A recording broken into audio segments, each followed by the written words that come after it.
23 ದಿನಗಳಿಂದ ಹೋರಾಟ ಮಾಡ್ತಾ ಇದ್ದೀರಿ. ನಿನ್ನೆ ಲಾಠಿ ಚಾರ್ಜ್ ಆಗಿದೆ. ಇನ್ನೂ ಕೂಡ ಧರ್ಮೇಂದ್ರ ಪ್ರಧಾನ್ ರಾಜೀನಾಮೆ ಕೊಡ್ತಾ ಇಲ್ಲ. ಮೋದಿ ಅವರು ತುಟಿ ಬಿಡ್ತಾ ಇಲ್ಲ. ಏನ್ ಹೇಳ್ತೀರಾ ಸರ್? ಈ ಸರ್ಕಾರಕ್ಕೆ ಜನಗಳ ನೋವನ್ನ, ಜನಗಳನ್ನ ಕಷ್ಟಗಳನ್ನ ಮಾತಾಡೋದಕ್ಕೂ ಬರಲ್ಲ ಸರ್, ಕಿವಿನೂ ಕೇಳಿಸ್ತಾ ಇಲ್ಲ ಸರ್ಕಾರಕ್ಕೆ. ಕಳೆದ 20 ದಿನಕ್ಕಿಂತಲೂ ಹೆಚ್ಚಾಗಿ ಜನ ಹೋರಾಟ ಮಾಡ್ತಾನೆ ಇದೀವಿ, ಪ್ರಶ್ನೆ ಕೇಳ್ತಾನೆ ಇದೀವಿ. ಯಾವೊಬ್ಬ ಕಳ್ಳನ್ನು ಎತ್ತಿ ಜೈಲ್ಗೆ ಹಾಕಿಲ್ಲ, ಯಾರೊಬ್ರು ಜವಾಬ್ದಾರಿ ತಗೋತಾ ಇಲ್ಲ. ತೋರಿಸ್ತಾ ಇದೆ ಸರ್ಕಾರಕ್ಕೆ ಎಷ್ಟರ ಮಟ್ಟಿಗೆ ಸ್ಟೂಡೆಂಟ್ಸ್ ಭವಿಷ್ಯದ ಬಗ್ಗೆ ಕನಿಷ್ಠ ಕಾಳಜಿನೂ ಇಲ್ಲ ಅಂತ ಹೇಳಿ. ಇವ್ರು ಏನು ನಿನ್ನೆ ಅಟ್ಯಾಕ್ ಮಾಡಿದ್ದಾರೆ, ಆ ಅಟ್ಯಾಕಿನ ಒಂದೊಂದು ಉತ್ತರನೂ ಕೂಡ ಸ್ಟೂಡೆಂಟ್ಸ್ ಬರೋದಿಂದಲೇ ಕೊಡ್ತಾರೆ. ಬೀದಿಗೆ ಇನ್ನೂ ಜಾಸ್ತಿ ಜನ ಬರ್ತಾರೆ. ಇವ್ರು ಕೊಟ್ಟಿರೋ ಒಂದೊಂದು ಪೆಟ್ಟಿಗೆ ಈಕ್ವಲ್ ಆಗಿ ಇನ್ನೊಂದು 100 ಜನ ಬರ್ತಾರೆ ಬೀದಿಗೆ. ನಿಮ್ಮ ಹೋರಾಟಕ್ಕೆ ಜಯ ಸಿಗುತ್ತಾ ಅನ್ಸುತ್ತೆ ಸರ್? ಇಲ್ಲಿ ಈ ಸರ್ಕಾರದಿಂದ ನಮ್ಗೆ ಏನು ಎಕ್ಸ್ಪೆಕ್ಟೇಷನ್ ಇಲ್ಲ, ಕರೆಕ್ಟು. ಆದ್ರೆ ನಮ್ಮ ಆತ್ಮಸಾಕ್ಷಿಗೋಸ್ಕರ ನಾವು ಬೀದಿಗೆ ಬರ್ತಾ ಇದೀವಿ.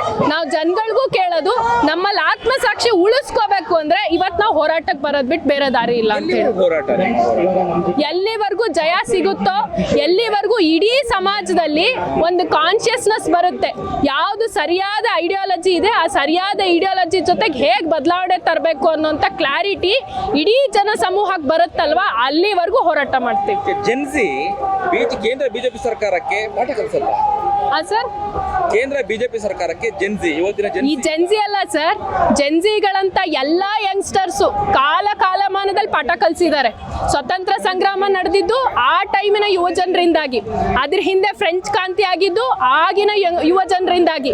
ಪ್ರತಿ ಸಮಾಜ ಬದಲಾಗಿದ್ದು ಕೂಡ ಗುಲಾಮ್ಗಿರಿಯಿಂದ ಹಿಡಿದು ಡೆಮಾಕ್ರಸಿ ನಮಗೆ ಕೈಗೆ ಸಿಗೋದ್ರ ಹಿಂದೆ ಯಂಗ್ಸ್ಟರ್ಸ್ ಜೀವ ಕೊಟ್ಟಿದ್ದಾರೆ, ಪ್ರಾಣ ಕೊಟ್ಟಿದ್ದಾರೆ, ರೋಡ್ಗಳಲ್ಲಿ ರಕ್ತ ಸುರಿಸಿದ್ದಾರೆ, ಈಗೂ ಸುರಿಸ್ತಾರೆ. ಕೇಂದ್ರ ಸರ್ಕಾರಕ್ಕೆ ಏನ್ ಹೇಳ್ತೀರಾ ಕೊನೆಯದಾಗಿ? ಕನಿಷ್ಠ ದೇಶದಲ್ಲಿ ಪ್ರಜಾತಂತ್ರ ಇದೆ ಅನ್ನುವಂಥ ಮುಖಾನಾದ್ರೂ ಇದ್ರೆ ನಿಮಗೆ ಬಂದು ಮಾತಾಡಿ ಹೋರಾಟಗಾರರ ಜೊತೆಗೆ ರೆಸಿಗ್ನೇಷನ್ ಕೊಡಿ ಮಿನಿಸ್ಟ್ರಿ. ಕಳೆದ 23 ದಿನಗಳಿಂದ ಹೋರಾಟ ಮಾಡ್ತಾ ಇದ್ದೀರಿ. ನಿನ್ನೆ ಲಾಠಿ ಚಾರ್ಜ್ ಆಗಿದೆ. ಇನ್ನೂ ಕೂಡ ಧರ್ಮೇಂದ್ರ ಪ್ರಧಾನ್ ರಾಜೀನಾಮೆ ಕೊಡ್ತಾ ಇಲ್ಲ. ಮೋದಿ ಅವರು ತುಟಿ ಬಿಡ್ತಾ ಇಲ್ಲ. ಏನ್ ಹೇಳ್ತೀರಾ ಸರ್? ಈ ಸರ್ಕಾರಕ್ಕೆ ಜನಗಳ ನೋವನ್ನ, ಜನಗಳನ್ನ ಕಷ್ಟಗಳನ್ನ ಮಾತಾಡೋದಕ್ಕೂ ಬರಲ್ಲ ಸರ್, ಕಿವಿನೂ ಕೇಳಿಸ್ತಾ ಇಲ್ಲ ಸರ್ಕಾರಕ್ಕೆ. ಕಳೆದ 20 ದಿನಕ್ಕಿಂತಲೂ ಹೆಚ್ಚಾಗಿ ಜನ ಹೋರಾಟ ಮಾಡ್ತಾನೆ ಇದೀವಿ, ಪ್ರಶ್ನೆ ಕೇಳ್ತಾನೆ ಇದೀವಿ. ಯಾವೊಬ್ಬ ಕಳ್ಳನ್ನು ಎತ್ತಿ ಜೈಲ್ಗೆ ಹಾಕಿಲ್ಲ, ಯಾರೊಬ್ರು ಜವಾಬ್ದಾರಿ ತಗೋತಾ ಇಲ್ಲ. ತೋರಿಸ್ತಾ ಇದೆ ಸರ್ಕಾರಕ್ಕೆ ಎಷ್ಟರ ಮಟ್ಟಿಗೆ ಸ್ಟೂಡೆಂಟ್ಸ್ ಭವಿಷ್ಯದ ಬಗ್ಗೆ ಕನಿಷ್ಠ ಕಾಳಜಿನೂ ಇಲ್ಲ ಅಂತ ಹೇಳಿ. ಇವ್ರು ಏನು ನಿನ್ನೆ ಅಟ್ಯಾಕ್ ಮಾಡಿದ್ದಾರೆ, ಆ ಅಟ್ಯಾಕಿನ ಒಂದೊಂದು ಉತ್ತರನೂ ಕೂಡ ಸ್ಟೂಡೆಂಟ್ಸ್ ಬರೋದಿಂದಲೇ ಕೊಡ್ತಾರೆ. ಬೀದಿಗೆ ಇನ್ನೂ ಜಾಸ್ತಿ ಜನ ಬರ್ತಾರೆ.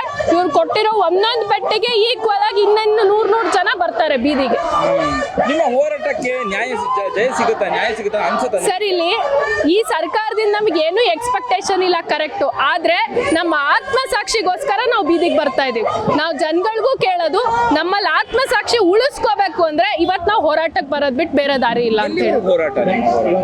ಎಲ್ಲಿವರೆಗೂ ಜಯ ಸಿಗುತ್ತೋ, ಎಲ್ಲಿವರೆಗೂ ಇಡೀ ಸಮಾಜದಲ್ಲಿ ಒಂದು ಕಾನ್ಶಿಯಸ್ನೆಸ್ ಬರುತ್ತೆ, ಯಾವುದು ಸರಿಯಾದ ಐಡಿಯಾಲಜಿ ಇದೆ, ಆ ಸರಿಯಾದ ಐಡಿಯಾಲಜಿ ಜೊತೆಗೆ ಹೇಗೆ ಬದಲಾವಣೆ ತರಬೇಕು ಅನ್ನೋಂಥ ಕ್ಲಾರಿಟಿ ಇಡೀ ಜನ ಸಮೂಹಕ್ಕೆ ಬರುತ್ತಲ್ವಾ, ಅಲ್ಲಿವರೆಗೂ ಹೋರಾಟ ಮಾಡ್ತೀವಿ.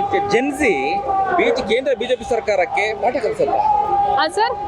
ಕೇಂದ್ರ ಬಿಜೆಪಿ ಸರ್ಕಾರಕ್ಕೆ ಈ ಜೆನ್ಸಿ ಅಲ್ಲ ಸರ್, ಜೆನ್ಸಿಗಳಂತ ಎಲ್ಲಾ ಯಂಗ್ಸ್ಟರ್ಸು ಕಾಲಮಾನದಲ್ಲಿ ಪಾಠ ಕಲಿಸಿದ್ದಾರೆ. ಸ್ವತಂತ್ರ ಸಂಗ್ರಾಮ ನಡೆದಿದ್ದು ಆ ಟೈಮಿನ ಯುವ ಜನರಿಂದಾಗಿ, ಅದ್ರ ಹಿಂದೆ ಫ್ರೆಂಚ್ ಕ್ರಾಂತಿ ಆಗಿದ್ದು ಆಗಿನ ಯುವ ಜನರಿಂದಾಗಿ.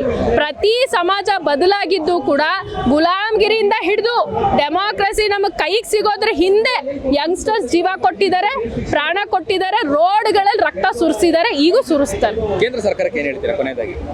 ಕನಿಷ್ಠ ದೇಶದಲ್ಲಿ ಪ್ರಜಾತಂತ್ರ ಇದೆ ಅನ್ನುವಂಥ ಮುಖಾನಾದ್ರೂ ಇದ್ರೆ ನಿಮಗೆ ಬಂದು ಮಾತಾಡಿ ಹೋರಾಟಗಾರರ ಜೊತೆಗೆ ರೆಸಿಗ್ನೇಷನ್ ಕೊಡಿ ಮಿನಿಸ್ಟ್ರಿ. ಹೆಚ್ಚಿನ ವಿಡಿಯೋಗಳಿಗೆ ಪ್ರತಿಧ್ವನಿ ಯೂಟ್ಯೂಬ್ ಚಾನೆಲ್ ಸಬ್ಸ್ಕ್ರೈಬ್ ಮಾಡಿ, ಬೆಲ್ ಐಕಾನ್ ಕ್ಲಿಕ್ ಮಾಡಿ.